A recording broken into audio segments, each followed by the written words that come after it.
आज मैं अष्टम वर्ग के विद्यार्थियों को विज्ञान विषय के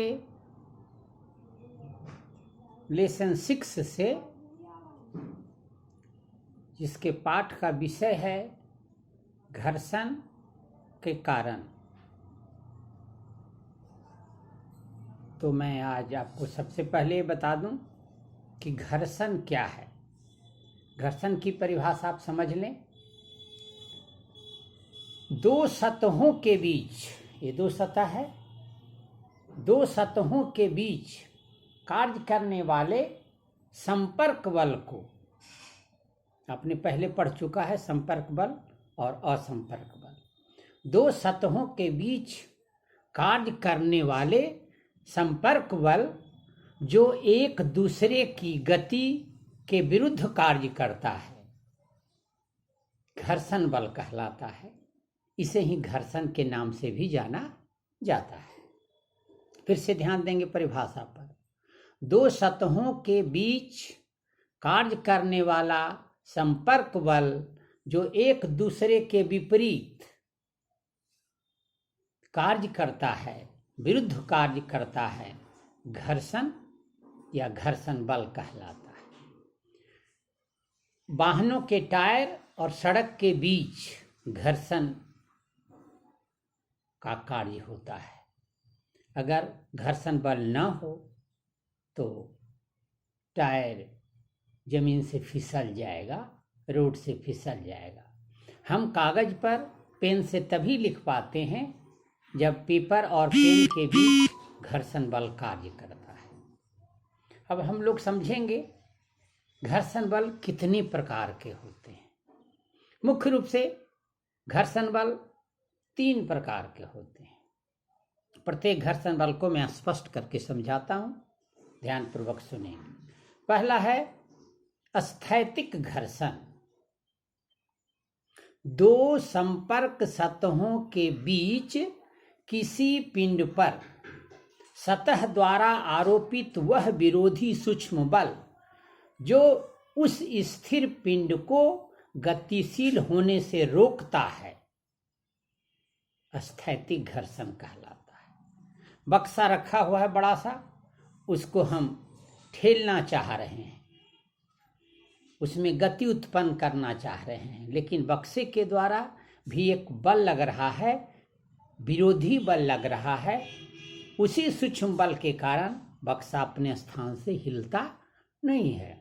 तो इसके कारण जो उत्पन्न घर्षण हुआ, यानी दो संपर्क सतहों के बीच किसी पिंड पर सतह द्वारा आरोपित वह विरोधी सूक्ष्म बल जो उस स्थिर पिंड को गतिशील होने से रोकता है, स्थैतिक घर्षण कहलाता है। जैसे मैंने बता दिया आपको, बक्सा और फर्श यानी सतह के बीच का घर्षण। दूसरा सर्पिल घर्षण। सर्पी घर्षण या सर्पिल घर्षण, इसको लोग लोटनिक घर्षण भी कहते हैं। तो सर्पी घर्षण, जब कोई पिंड किसी सतह पर त्वरित गति से सरकना प्रारंभ कर दे तो उस समय दोनों संपर्क सतहों के बीच जो घर्षण उत्पन्न होता है उसे ही सर्पी घर्षण कहते हैं। ये वस्तु अपने स्थान पर रुकी हुई है और जब इसको हम बल लगाते हैं और ये चलना प्रारंभ कर दे, ये चलना प्रारंभ कर दे, तो ये स्थिति अगर बनती है, ये चलना शुरू कर दिया, ये स्थिर स्थिति में है। अगर हम बल लगा रहे हैं, नहीं चल रहा है, तो स्थैतिक घर्षण, और बल लगाने के बाद ये सतह पर सरकना प्रारंभ कर दिया, तो इस स्थिति से उत्पन्न जो घर्षण है उसको सर्पी घर्षण कहा जाता है। जैसे ट्रेन के पहिए और पटरी के बीच का घर्षण, रुका हुआ है, जो ही इंजन स्टार्ट तो पटरी के ऊपर पहिया मूव करना शुरू कर देता है, या बक्से को हम जबरदस्ती खींचना शुरू करते हैं। जब खींचना स्टार्ट कर देते हैं, यानी जो वो सरकना शुरू कर देता है, तो उस समय जो घर्षण बल लग रहा है उसी को सर्पी घर्षण कहते हैं। तीसरा तरल घर्षण या कर्षण। तरल घर्षण को ही कर्षण कहा जाता है, एक वर्ड है, एक शब्द है। वायु, जल या किसी भी द्रव द्वारा किसी पिंड पर लगाए गए घर्षण को तरल घर्षण या कर्षण कहते हैं। फिर से इस परिभाषा को समझिए। वायु भी अवरोध डालती है, जल भी, कोई भी द्रव। तो वायु अथवा जल या किसी द्रव द्वारा किसी पिंड पर उत्पन्न होने वाले घर्षण को तरल घर्षण या कर्षण कहा जाता है। जब वायु के विपरीत हम साइकिल चलाते हैं, वायु की दिशा के विपरीत, हवा पूरब से पश्चिम की ओर आ रही है और हम साइकिल पश्चिम से पूरब की ओर जा रहे हैं, तो वायु की दिशा के विपरीत साइकिल चलाने पर साइकिल सवार के ऊपर जो हवा द्वारा बल या घर्षण लगाया जाता है वो तरल घर्षण का उदाहरण है या कर्षण का उदाहरण है। जलयान जब जल में चलता है तो जल और जलयान के बीच विरोधी बल लगता है। दोनों संपर्क सतहों के बीच, यानी जलयान की सतह और जल की सतह, इसके बीच जो घर्षण बल लग रहा है, यानी जल द्वारा जलयान पर लगाया गया विरोधी बल या घर्षण तरल घर्षण या कर्षण कहलाता है। मुझे विश्वास है कि आप इस तीनों परिभाषा को समझ चुके होंगे। अब आगे मैं बताने जा रहा हूं, घर्षण से कुछ लाभ भी है और कुछ हानियां भी हैं। तो हम घर्षण से होने वाले लाभों और हानियों की चर्चा करेंगे, इसकी सूची बना करके स्पष्ट रूप से समझेंगे। सबसे पहले हम लोग समझेंगे घर्षण से लाभ क्या है। तो पहला लाभ, चलने में सहायक। हम तभी चल पाते हैं जब हमारे पैर के तलवा या जूते के सोल और पृथ्वी की सतह के बीच घर्षण होता है। घर्षण बल हटा दिया जाए, गीला हो जाता है, चिकना हो जाता है, तो हम चलने में सहायक नहीं, हम फिसल जाएंगे, गिर जाएंगे। तो चलने में सहायक। दूसरा, लिखने में सहायक। मैं भी बताया था कि पेपर पर जब हम लिखना शुरू करते हैं तो कलम और पेपर के बीच घर्षण बल कार्य करता है। अगर घर्षण ना हो तो हम लिखने में सक्षम ना हो पाएंगे, यानी लिखने के कार्य में भी घर्षण की महत्वपूर्ण भूमिका है। सड़क पर जो वाहनों के टायर हैं और जो सड़क का सतह है, इसके बीच घर्षण बल ही वाहनों को चलने में मदद करता है, यानी उसके फिसलन से उसे बचाव देता है। चौथा, मशीनों की कार्यकुशलता को बढ़ाना।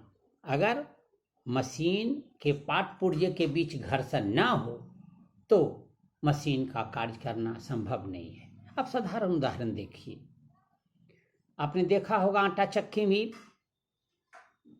उसमें जब दो सतहों के बीच घर्षण होता है तो गेहूं आटे में परिणत हो जाती है।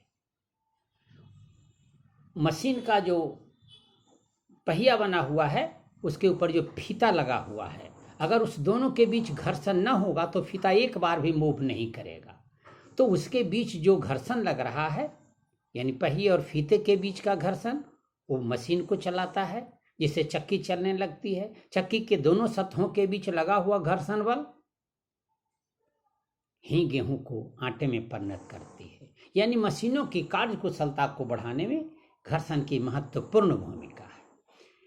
आप साइकिल चला रहे हो, आपको रुकना है, आप ब्रेक मारते हो तो साइकिल के पहिए और रबर शू जो बना हुआ है, ब्रेक शू बोलते हैं, उसके बीच घर्षण बल कार्य करने लगता है। जब आप ब्रेक देते हैं तो साइकिल रुक जाती है। तो साइकिल में ब्रेक लगाना या वाहनों में ब्रेक लगाने में घर्षण की महत्वपूर्ण भूमिका है।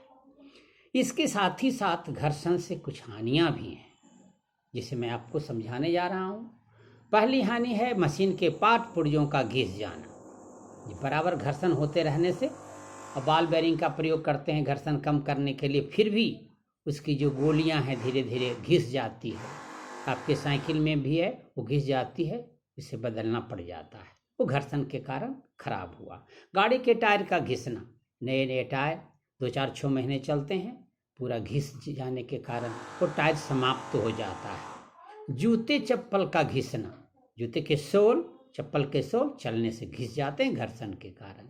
आप कमीज पहनते हैं तो कमीज का कॉलर, ये बार बार घर्षण इसमें होता है, जिसके कारण कमीज का कॉलर जल्दी फट जाता है विशेष घर्षण के कारण।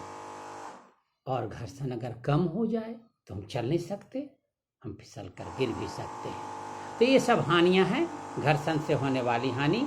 मुझे पूरा विश्वास है कि आप इसे अच्छी तरह से समझ लेंगे। मैं इसका PDF भी इसके साथ भेज रहा हूँ, आप उसे फेयर नोटबुक में उतार कर इसको बार बार पढ़ेंगे। थैंक यू, फिर मिलेंगे, बाय।